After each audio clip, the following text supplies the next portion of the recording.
اب ساری خدائی میں، اب ساری خدائی میں اصغر نہ ملے گا،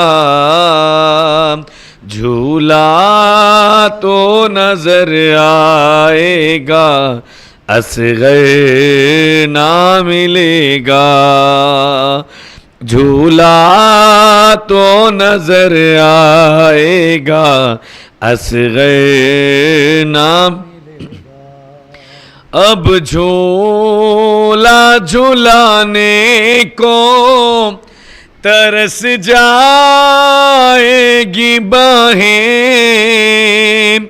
خیمے میں کبھی دشت میں ڈھونڈے گی نگاہیں، تھک جائے گی یہ آنکھیں، تھک جائے گی یہ آنکھیں، اصغر نہ ملے گا، جھولا تو نظر آئے گا، اصغر نہ ملے گا، جھولا تو نظر آئے گا، اصغر یہ سوچ کے روتا ہے میرا دل بھی تڑپ کر، اس وقت تیرے قلب پہ کیا گزرے گی مضطرب، جب راتوں کو پہلو میں، جب راتوں کو پہلو میں اصغر نہ ملے گا، جھولا تو نظر آئے گا، اصغر نہ ملے گا۔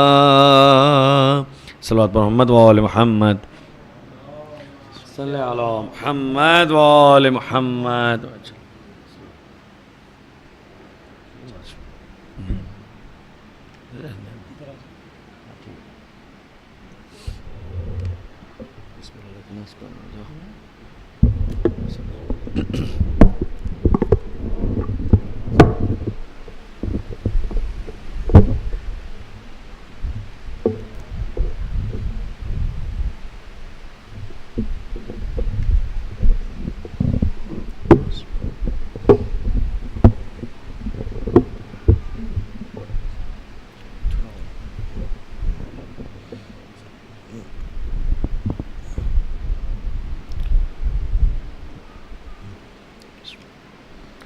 رحم اللہ من قرأ الفاتحہ۔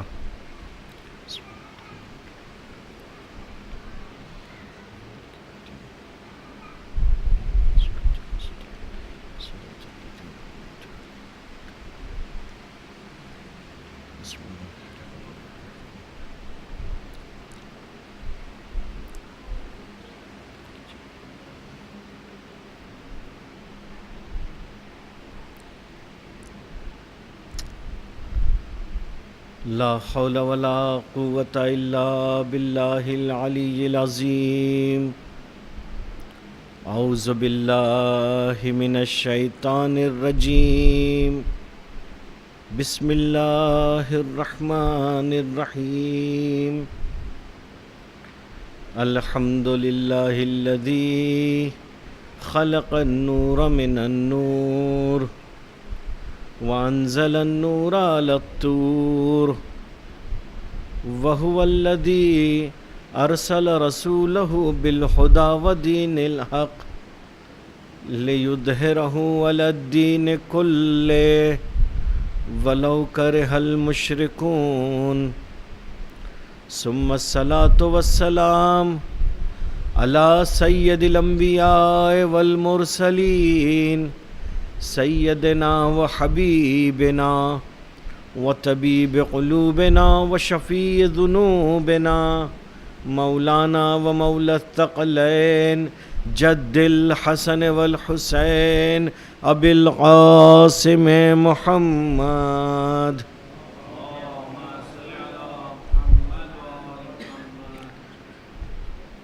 اما بعد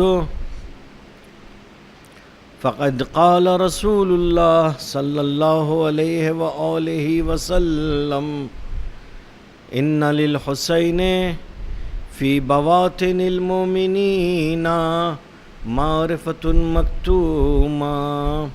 درود بھیجے محمد و آل محمد کی ذات پر. عزیزان محترم،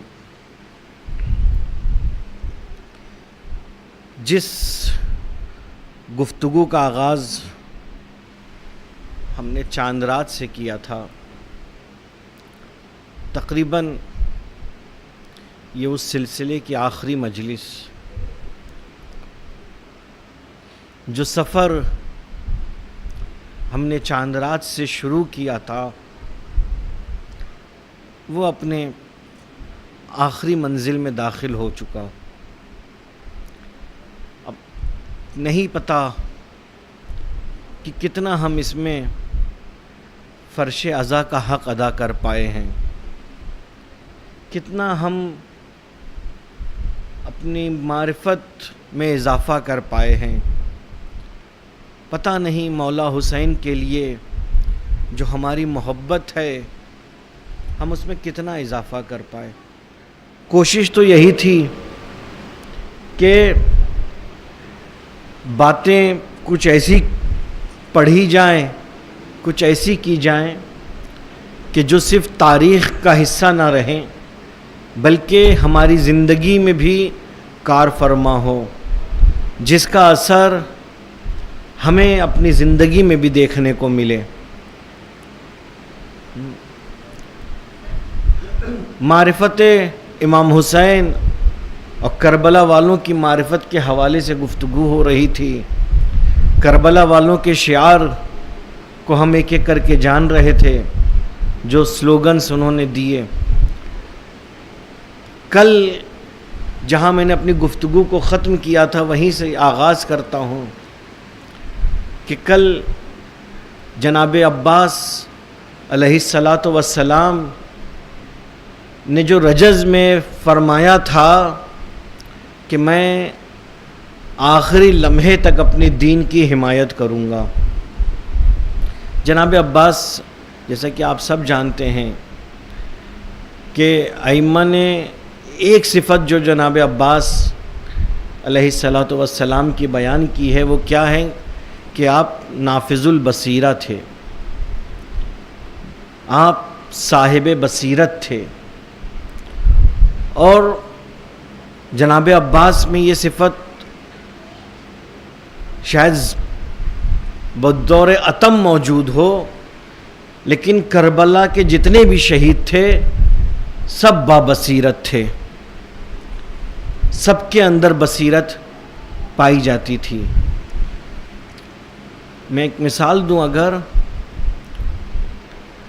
جیسے مثال جو دیتے ہیں کہ جس طرح سے جناب عباس کے لیے امان نامہ آیا تھا تو آپ نے اس امان نامے کی طرف دیکھنا بھی گوارا نہیں کیا. نافع ابن ہلال شب عاشور فرات کے پاس پہنچتے ہیں. کون؟ میں نافع. کس لیے آئے ہو؟ پانی. وہ کہتا ہے فرات کا جو سپاہی ہے، جو کمانڈر تھا، نافع تم پی لو لیکن لے کے نہیں جا سکتے. تو نافع کیا کہتے ہیں؟ خدا کی لعنت ہو تجھ پہ، میں پی لوں لیکن فرزند رسول پیاسا رہے، میں پی لوں لیکن حسین کے بچے پیاسے رہیں. نافع نے بھی نہیں پیا. یہ بصیرتی تو ہے. بصیرت کا ہونا بہت ضروری ہے. اذان محترم، اس آخری مجلس میں ایک اہم پیغام جو دینا ہے، ہماری زندگی میں بصیرت کا ہونا بہت ضروری ہے. اگر بصیرت ہے تو انسان زندگی کی سخت راہوں پہ، زندگی میں جب سخت فیصلے لینے ہوتے ہیں، جب وہ جگہیں آتی ہیں کہ جہاں انسان کے قدم ڈگمگانے لگتے ہیں، وہاں پہ انسان ثابت قدم رہ سکتا ہے اگر بصیرت ہے۔ اگر بصیرت نہ ہو تو بڑے سے بڑا عابد ہو، بڑے سے بڑا زاہد ہو، بڑے سے بڑا دیندار ہو، پتہ نہیں انجام کیا ہوگا، پھسل جاتا ہے۔ میں آگے آ کے مثال دوں گا آپ کو ایسے لوگوں کی۔ بصیرت کا ہونا اتنا امپورٹنٹ ہے۔ امام کیا فرماتے ہیں؟ آپ فرماتے ہیں فقد البصر اہون من فقدان البصیرہ۔ کیا؟ آنکھوں کا نہ ہونا بصیرت کے نہ ہونے سے آسان ہے۔ ایک انسان اندھا ہو جائے، امام فرما رہے ہیں ایک انسان اندھا ہو جائے یہ زیادہ آسان ہے اس سے کہ وہ عقل کا اندھا ہو جائے۔ کیوں؟ اس لیے کہ آپ دیکھتے ہوں گے کہ اگر کسی کے پاس آنکھ نہیں ہے تو اللہ نے جو اس کو 5 حواس دیے ہیں، جو 5 سینس دیے ہیں، اس میں سے صرف ایک نہیں ہے اس کے پاس، لیکن اس کے باقی حواس، باقی سینسز کام کر رہے ہیں۔ ہمارے معاشرے میں ایسے لوگ دیکھا ہے سب نے، اور وہ اپنی زندگی بھی اچھے سے گزار لیتے ہیں۔ پڑھائی کے میدان میں کیا بلائنڈ لوگ پیچھے رہتے ہیں؟ پڑھتے بھی اچھے ہیں، اچھی پوسٹوں پہ بھی ہیں، زندگی گزار لیتے ہیں۔ لیکن اگر بصیرت نہیں ہوئی تو حیات دینی کا گزارنا مشکل ہے۔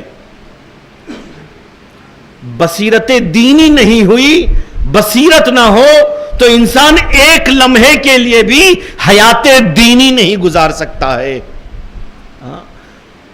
آنکھوں کا اگر ہو تو پتہ نہیں پیغمبر کے بغل میں بھی ہو لیکن پیغمبر کو نہ پہچان پائے، ائمہ کے ساتھ بھی ہو لیکن ساتھ نہ ہو، آنکھیں نہ ہو۔ مثال دو، ایسا نہیں کہ ذاکری کر رہا ہوں۔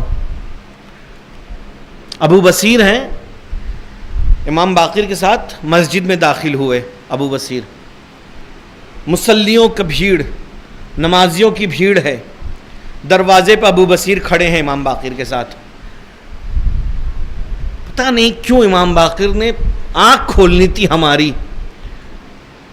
ایک مرتبہ ابو بصیر سے کہا، ابو بصیر ان نمازیوں سے پوچھو کیا محمد باقر کو دیکھا ہے؟ کہاں کھڑے ہیں مولا؟ ابو بصیر کے بغل میں کھڑے ہیں۔ ابو بصیر کہاں ہیں؟ دروازے پہ ہیں، مصلی نکل رہے ہیں۔ ابو بصیر نے پوچھا، شروع کیا، بھائی محمد باقر کو دیکھا ہے؟ نہیں دکھ رہے۔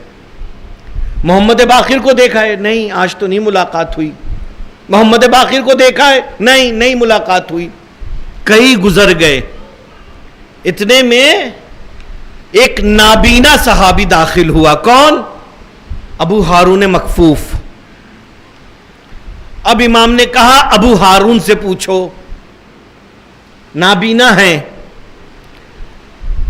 داخل ہوئے، ابو بصیر نے پوچھا، ابو ہارون محمد باقر کو دیکھا ہے؟ ایک مرتبہ ابو ہارون نے مسجد میں چاروں طرف، نظر تو ہے نہیں لیکن سر گھمایا کہہ سکتا ہوں۔ اس کے بعد کہتے ہیں ابو بصیر سے کہ تمہارے بغل میں تو کھڑے ہیں۔ ابو بصیر تعجب کرتے ہیں، تمہیں کیسے پتا چلا؟ جن کی آنکھ تھی وہ تو دیکھ نہیں پائے، تم نے کیسے دیکھ لیا؟ کہا میں نے اس مسجد میں چاروں طرف ایک نظر دوڑائی تو مجھے میری دل کی نظروں میں یہاں پہ ایک نور نکلتا ہوا دکھائی دے رہا ہے، تو میں سمجھ گیا یہ حجت خدا کا نور ہے، یہ ولی خدا کا نور ہے۔ بصیرت ہوگی تو انسان دور بھی رہے گا تو اپنے امام سے کنیکٹڈ رہے گا، بصیرت نہ ہو پاس بھی رہے گا تو ڈسکنیکٹ رہے گا۔ وہ ویسے کرنی دیکھ پائے تھے پیغمبر کو شروع میں؟ نہیں نا، لیکن بصیرت تھی، سن کے جو محبت اتاری اپنے دل میں،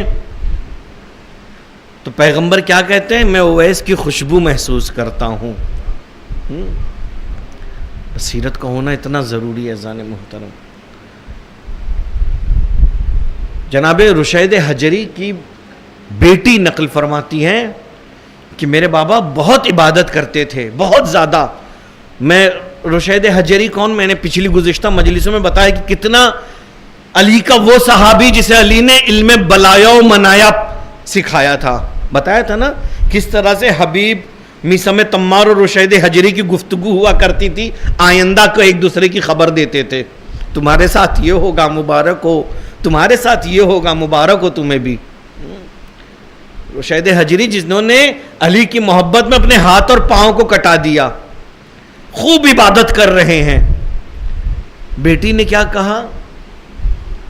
بابا اتنی عبادت کیوں کر رہے ہیں، اتنی عبادت کیوں کر رہے ہیں؟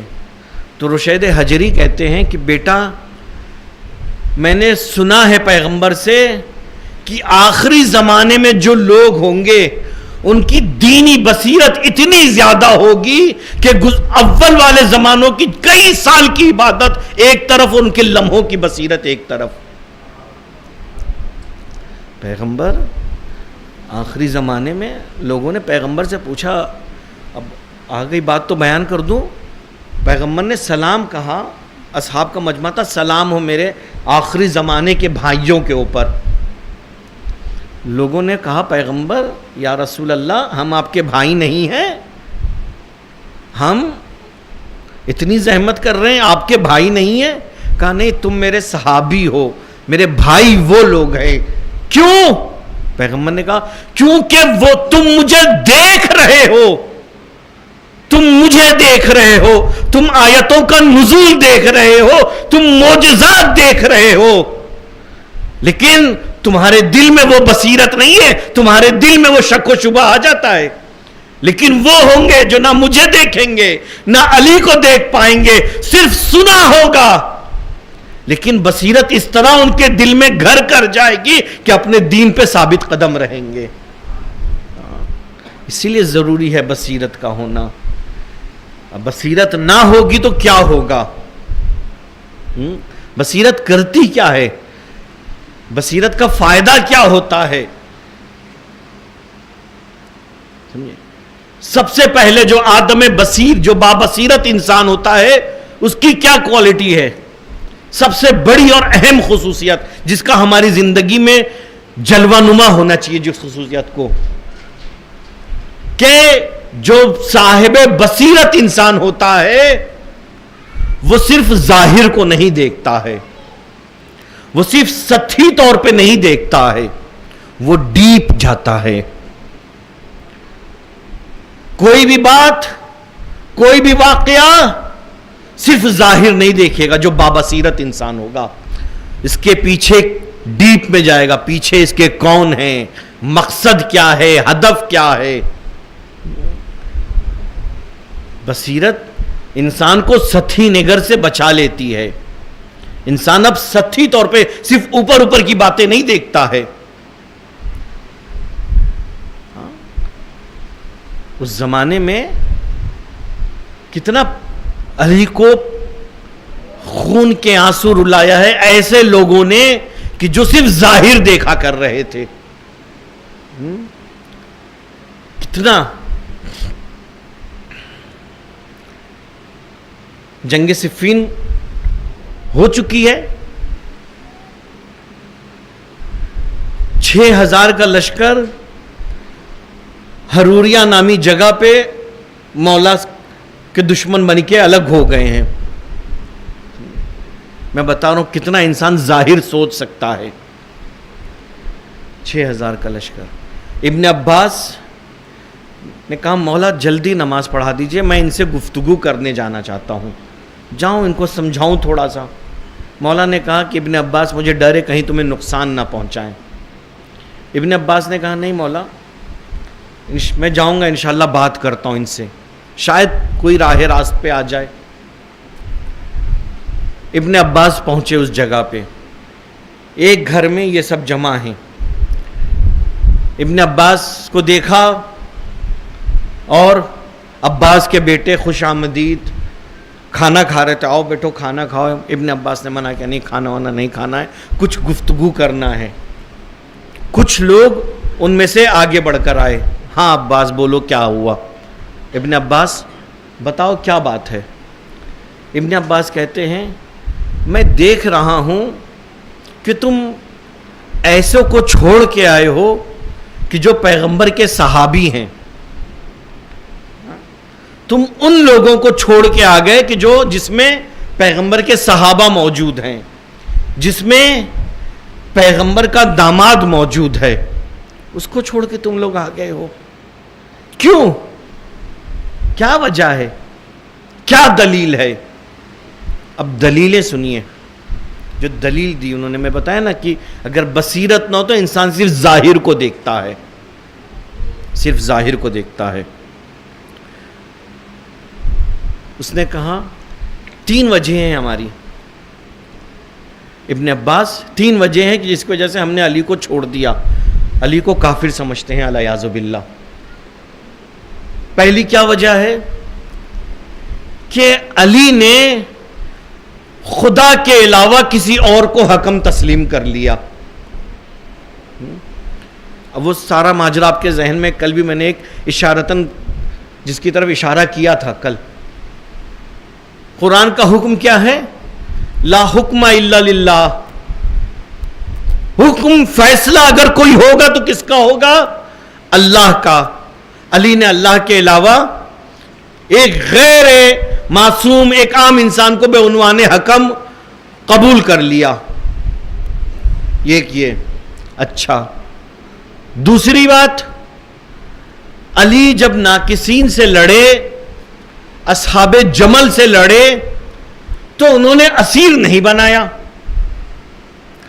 اصحاب جمل سے لڑے تو اسیر نہیں بنایا. یا تو اگر وہ کافر تھے تو اسیر بنانا صحیح تھا, تو کیوں نہیں بنایا؟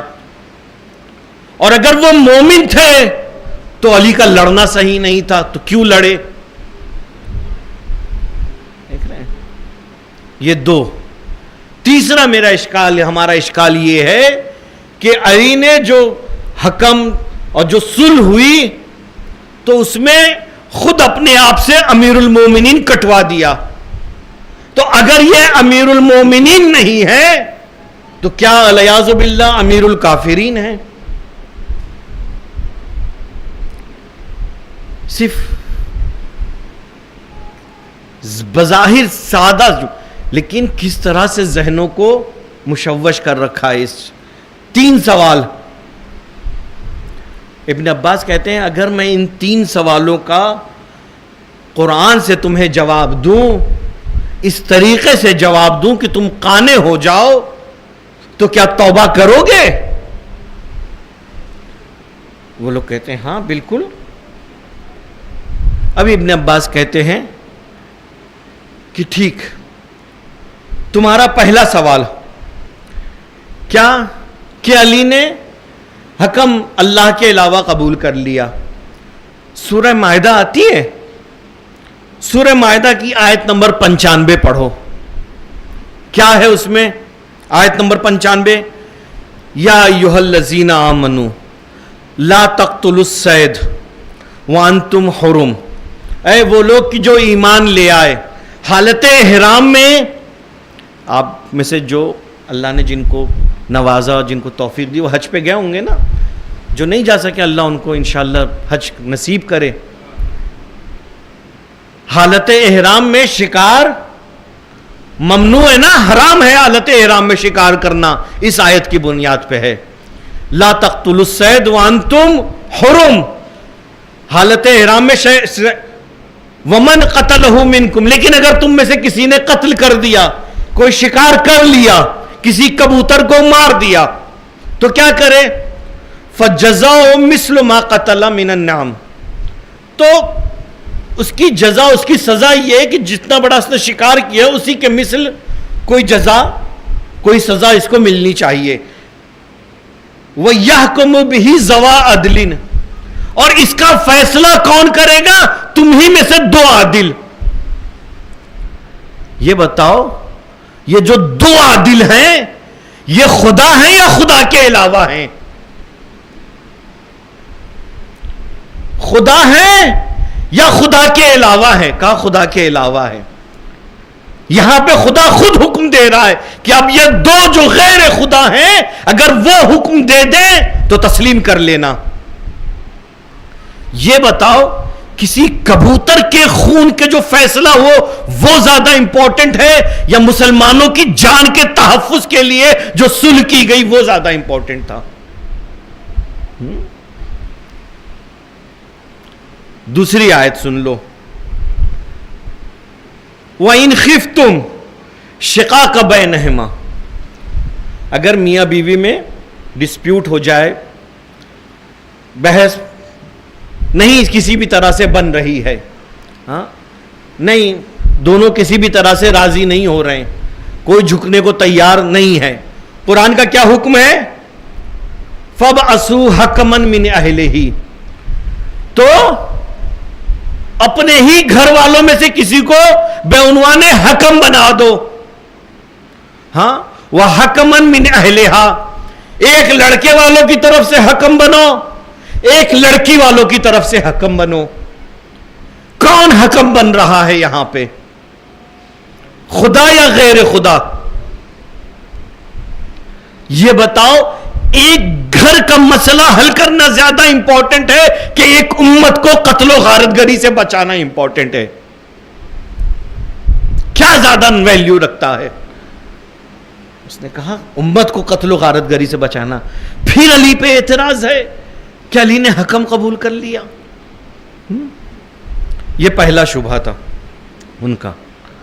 دوسرا، تم کہتے ہو علی نے اصحاب جمل سے لڑائی کی تو انہیں اسیر نہیں بنایا، جانے دیا۔ ہاں، اگر وہ کافر تھے تو اسیر بناتے، اور اگر مومن تھے تو لڑے ہی کیوں؟ یہ بتاؤ کون ہے اصحاب جمل میں؟ کون ہے؟ میں اس منبر کا تقدس ہے بہت سربستہ طور پہ بیان کر رہا ہوں، اس میں جو ابن عباس نے کہا ہے، اگر اصحاب جمل اور وہ جو سرغنہ جو سب سے اوپر شخصیت تھیں، اگر ان کو اسیر بنا لیا جاتا اور سارے قوانین اسیروں والے جاری ہوتے تو ہو سکتا تھا؟ نہیں نا۔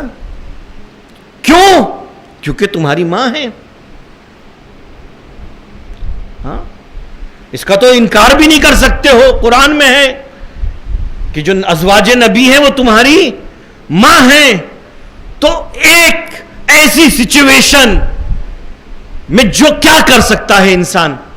یہی نا کہ انہیں عزت سے بھیج دے، جو علی نے کیا۔ پھر کس بات کا؟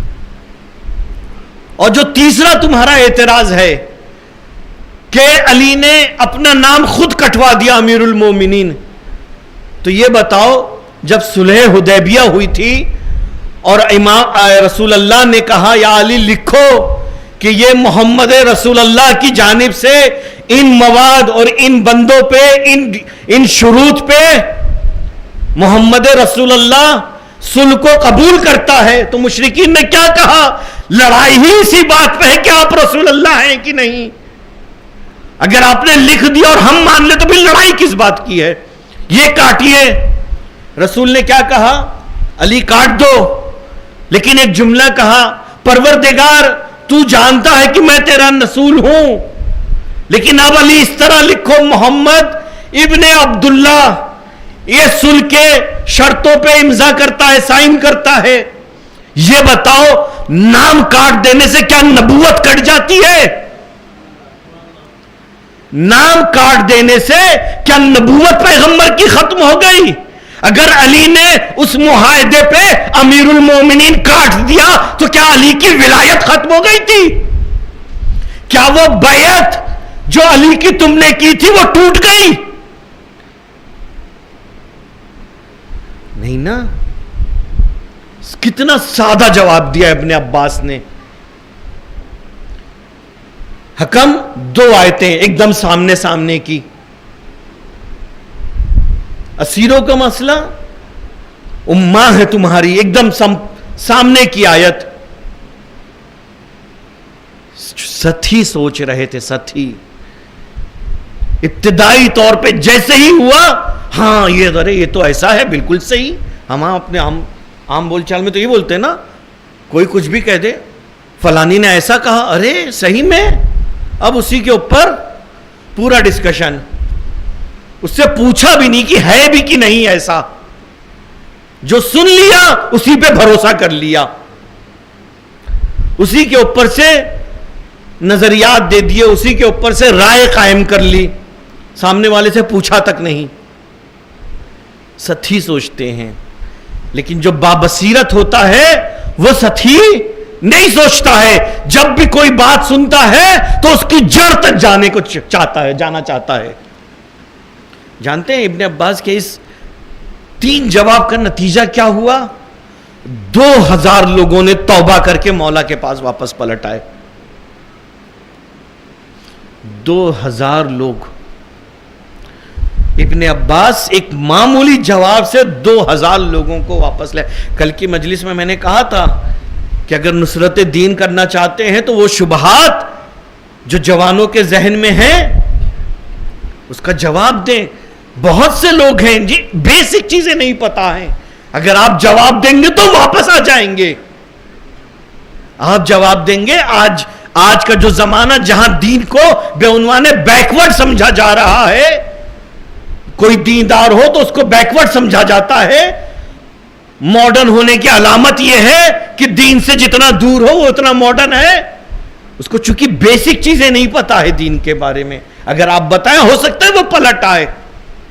آپ کی زندگی میں اس کا اثر دیکھنے کو ملے گا.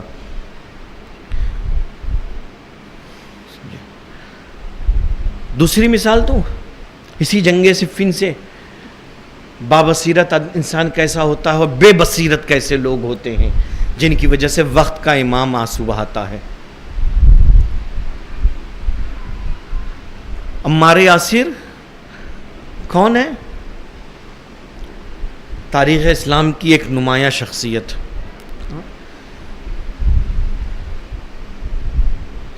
صدر اسلام میں مسلمان لانے والوں میں شاید گنتے کے جو شروع کے چند لوگ ہیں اس میں سب سے پہلے ہیں عمار یاسر، جنہوں نے زحمتیں اٹھائی ہیں اسلام کے لیے.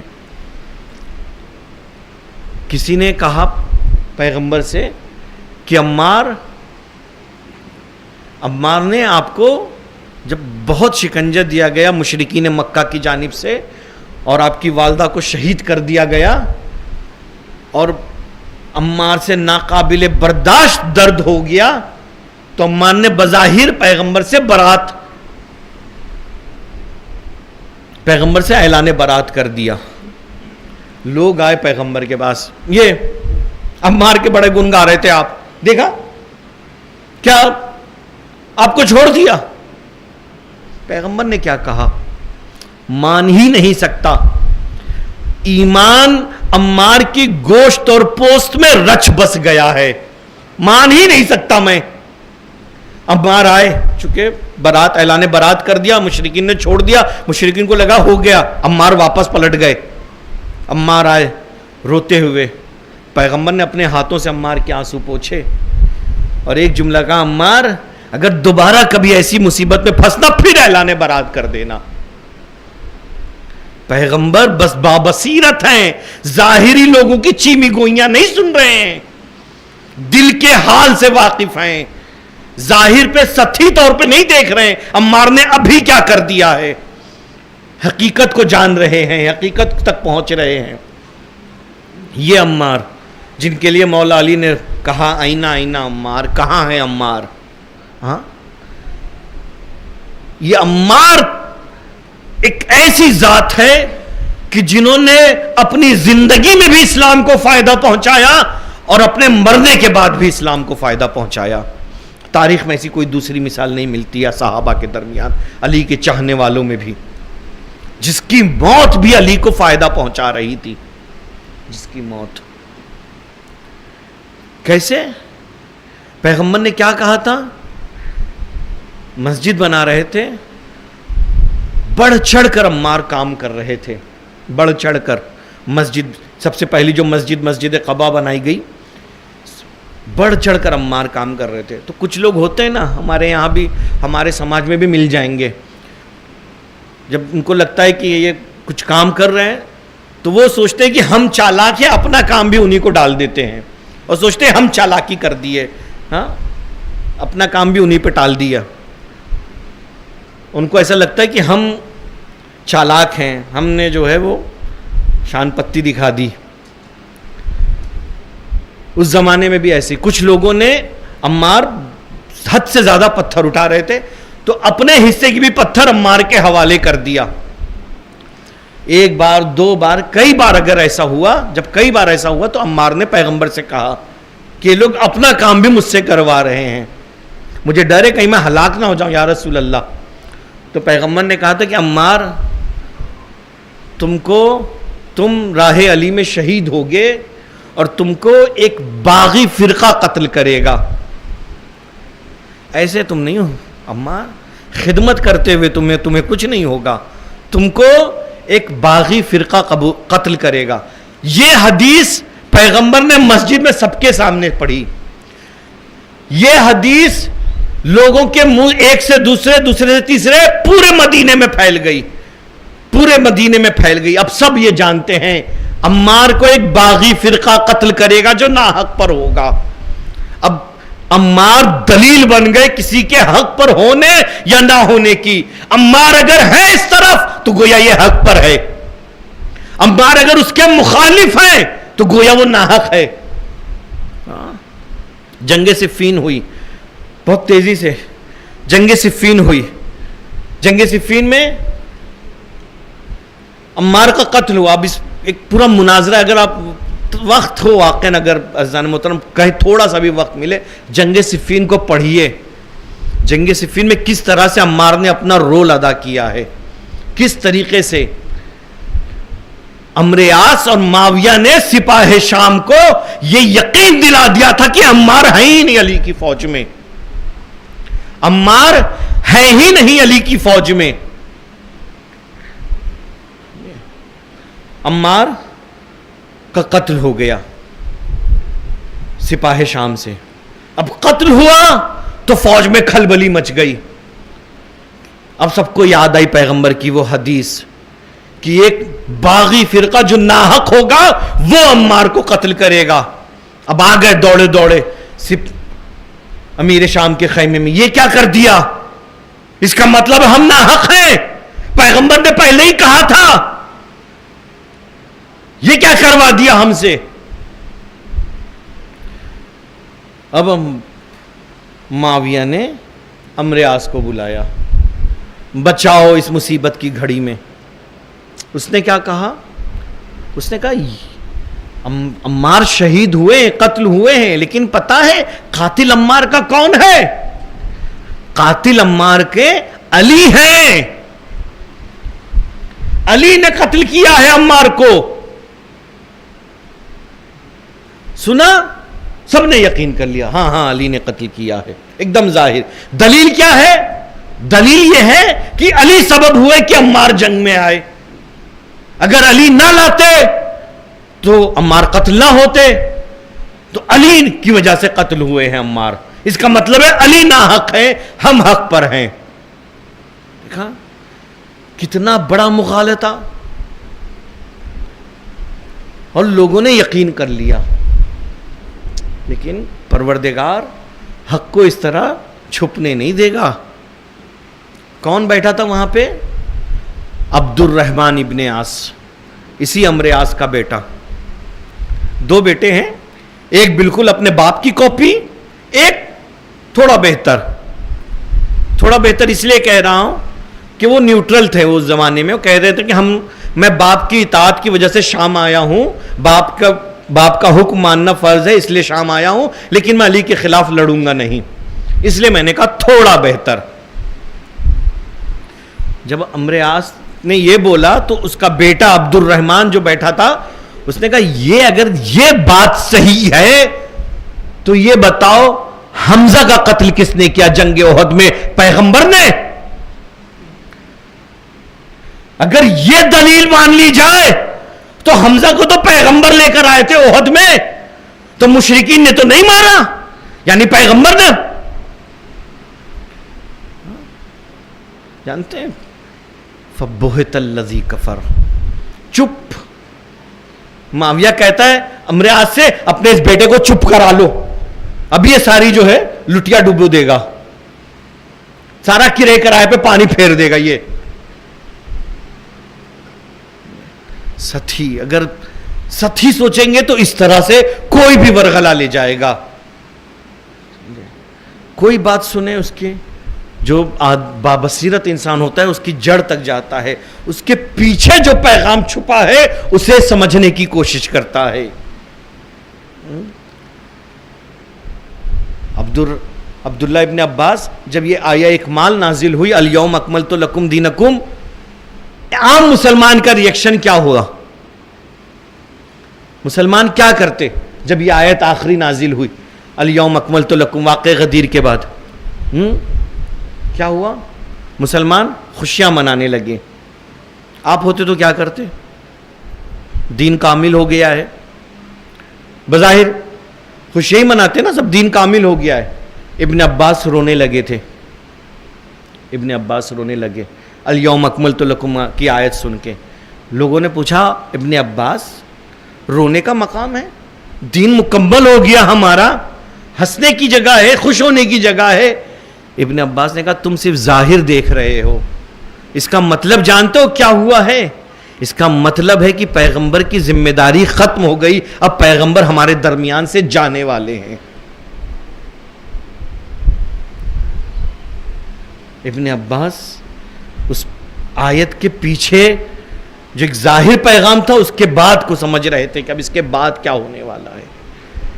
یہ ہے بابصیرت انسان عزیزان محترم. سمجھے؟ اسی لیے مولا نے کہا ہے کہ جو بابصیرت انسان ہوتا ہے انما البصیر من سمع فتفکر. بابصیرت انسان سنتا ہے تو فوراً عمل نہیں کرنے لگتا ہے، فتفکر غور و فکر کرتا ہے. ہمارے یہاں نارتھ میں بولا جاتی ہے، ایک مثال دی جاتی ہے، کسی نے کہا کوا کان لے گیا تو کوے کے پیچھے نہیں دوڑ پڑتا ہے، پہلے کان دیکھتا ہے اپنا ہے کہ نہیں ہے.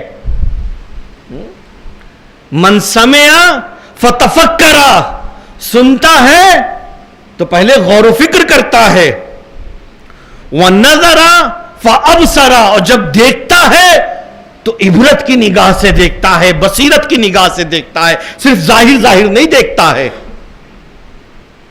وَانْتَفَعَ بِالْعِبَرِ، اور عبرتوں سے پھر فائدہ لیتا ہے، عبرتوں سے منفعت حاصل کرتا ہے. بابصیرت انسان کی پہچان یہ ہوتی ہے ذان محترم. یہ ہے ایک کوالٹی جو بابصیرت انسان کی ہوتی ہے. اور دوسری صفت میں تیزی سے ختم کر رہا ہوں چونکہ شب عاشور ہے. دوسری صفت بابصیرت انسان، جب بابصیرت انسان کسی چیز کو سوچ لیتا ہے، سمجھ لیتا ہے تو پھر ہاتھ پہ ہاتھ رکھ کے نہیں بیٹھتا ہے، پھر اس کی تیاری شروع کر دیتا ہے. ایسے سوچ کا کیا فائدہ کہ جس میں پھر تیاری نہ ہو؟ کوئی فائدہ؟ ہاں میں نے سوچا، میں نے اندازہ لگایا کہ ہاں آج جو ہے 2 دن بعد موسم خراب ہو جائے گا، لیکن میں اس کی کچھ روک تھام کے لیے کچھ نہیں کر رہا ہوں. مجھے پتا ہے کہ یہ گھر اگر جو کریک ہو چکی ہے اس کی چھت, اتنے دنوں میں یا اتنے اندازہ لگا رہا ہوں کہ گر جائے گی, تو کیا ہاتھ پہ ہاتھ رکھ کے بیٹھنا ہے؟ کیا فائدہ ایسی بصیرت کا, کیا فائدہ ایسے عقل و ہوش کا؟ اندازہ لگا لے رہے ہیں, سمجھ لے رہے ہیں, لیکن تیاری کچھ نہیں کر رہے ہیں. بابصیرت جو انسان ہوتا ہے, جب سوچ لیتا ہے, سمجھ لیتا ہے, اس کے حساب سے پھر اپنی تیاری شروع کرتا ہے. مثال دوں, تیاری کس طرح سے کرنی ہے. انس ابن حارث کاہلی کربلا کے شہیدوں میں سے ہیں. کون ہے یہ انس ابن حارث؟ پیغمبر کے صحابی ہیں. پیغمبر کے صحابی ہیں, امام علی کے صحابیوں میں سے ہیں, بوڑھے ہو چکے ہیں.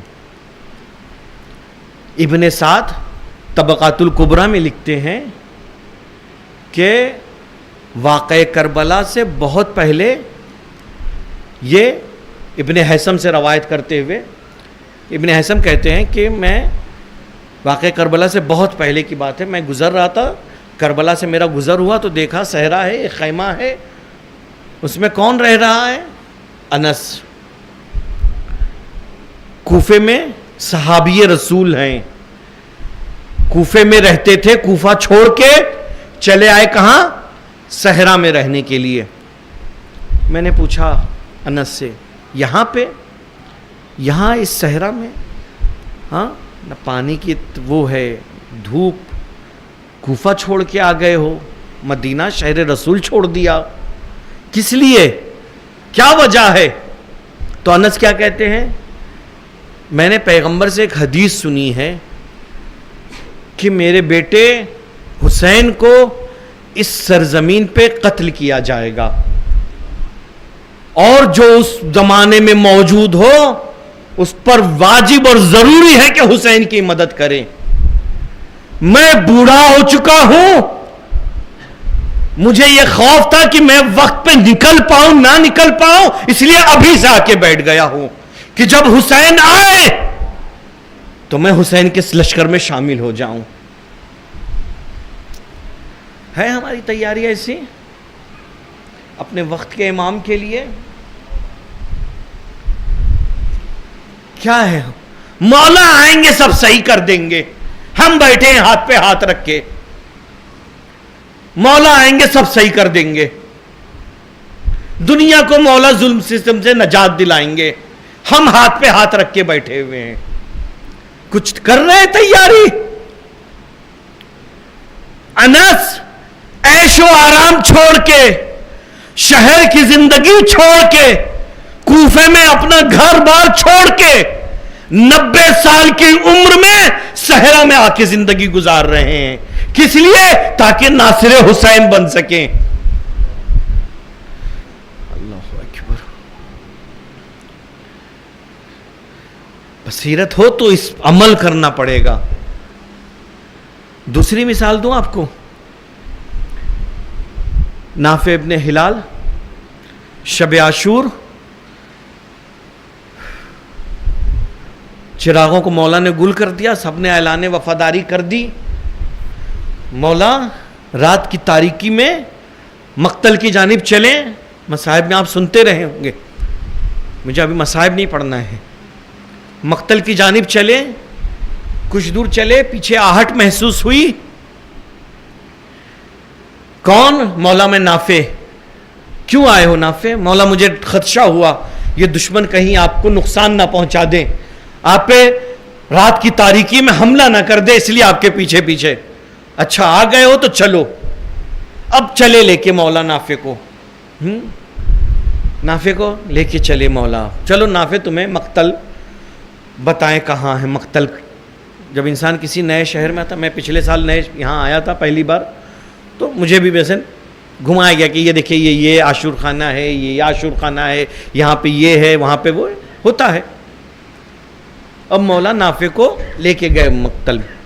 حسین کو تو پتا ہے اپنا مقتل, بچپن سے سنتے آئے ہیں, سب جان رہے ہیں. نافع وہ حبیب وہاں گریں گے. نافع مسلم یہاں، نافع علی اکبر یہاں، اون محمد یہاں، عباس یہاں، سب بتا رہے ہیں. واپس پلٹے. میں تیزی سے آ رہا ہوں جس مقصد کے لیے آپ کو یہ بیان کر رہا ہوں. واپس پلٹے. نافع وہ دو پہاڑ دیکھ رہے ہو؟ ہاں مولا دیکھ رہا ہوں. نافع یہاں سے سیدھے اگر جاؤ ان دو پہاڑوں کے درمیان سے گزرو گے کوفہ آ جائے گا. نافع رات کی تاریکی ہے، چلے جاؤ. اللہ اکبر. کب؟ چراغوں کو گول کر چکے ہیں حسین. کیسا امتحان لے رہے ہیں.